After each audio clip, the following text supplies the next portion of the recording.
Let's get some analysis now with Mustafa Barghouti, who joins us from Ramallah. He's the Secretary General of the Palestinian National Initiative. Really good to have you back with us, Mustafa. Can we begin with the situation in northern Gaza? It's now been 100 days since Israeli forces laid siege on that region. Of course, we know that the whole of Gaza has been under siege since October 7th, 2024, but the north has been acutely affected. Hospitals across that region are almost all offline. Many thousands of Palestinians have died in those 100 days. Explain to us what you think Israel is trying to achieve by laying siege on the north of the enclave.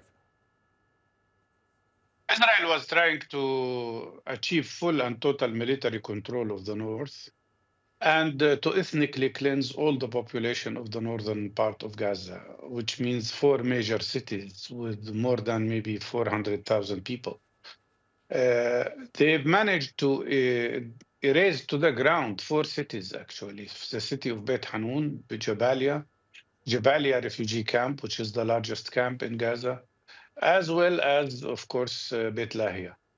But they failed to have security control. What drives the Israelis crazy is that even after 100 days of their military operation and killing 5,000 Palestinians, 90% of whom are civilian, women, children, and elderly, and after displacing hundreds of thousands of people, the Palestinian resistance is still active in the north, and Israel has just lost 13 soldiers, 3 were killed and 10 were badly injured in Beit Hanun, in the same city which is very close to the borders, which has been invaded by Israel in the very first days of this war. This means that regardless of the so many civilian casualties that Israel is causing, and regardless of this terrible ethnic cleansing, Israel is failing to achieve its military goals. That is the reality of what we see today. But the level of massacres, 5,000 people, Palestinians killed in 100 days, more than 10,000 injured, the destruction of all health facilities, of all educational facilities, of all homes, of all houses, that shows you the level of genocide that Israel is conducting in Gaza. Can I ask you about the ongoing ceasefire talks now? We know the latest set of negotiations are currently taking place in Doha. We also know that many hundreds of thousands of Israelis have called on Netanyahu to agree to some sort of a deal. Joe Biden has been applying pressure. Donald Trump wants the conflict to end in Gaza. But the Israelis have been accused of dragging their feet on their negotiations so they can continue to relentlessly bombard Gaza for their own purposes. Do you believe we are in fact closer to some sort of a deal? Because we are hearing more positive comments about these latest rounds, but I guess it remains to be seen if any agreement will truly be reached. We're much closer to an agreement than any time before, that's for sure. The agreement is not really new. It's based on Biden's proposal and on what the United Nations Security Council resolution included.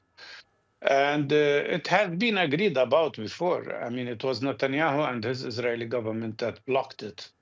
And unfortunately, President Biden, being biased completely to Israel and allowing himself to lie frequently, he claimed that Palestinians were the obstacle. And actually now it is revealed to everybody that the obstacle was Netanyahu.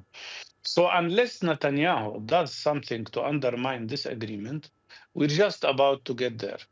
And the new factor in the whole formula is that the Palestinian side, of course, showed flexibility, but it's not an unprecedented flexibility. But the new element here is the pressure that is coming from Trump. Netanyahu understands very well now that he cannot play games with Trump as he did with Biden. And he knows that Trump is not weak like Biden was. And for Netanyahu, he had always some kind of support from Trump's camp if he had problems with Biden. Now, if he has problems with Trump, he will not have anybody support him. So clearly, the American component here is different from what we had before. And hopefully this could lead to reaching an agreement. From the Palestinian side, the Palestinian resistance has shown every possible flexibility. It has been very cooperative with the negotiators. And if things go well, we will see, first of all, a complete ceasefire immediately. Then we will see a beginning of exchange of prisoners where some Israeli prisoners will be released in exchange for more than 1,200 Palestinian prisoners, including Yeah. 200 of those who are having life sentences. And third, there will be gradual withdrawal of the Israeli army. The big point here, or the big tricky point, is whether Netanyahu is ready to end the war or he just wants a temporary ceasefire. Okay, Mustafa Barghouti, it's always really good to get your analysis. Thank you again for joining us.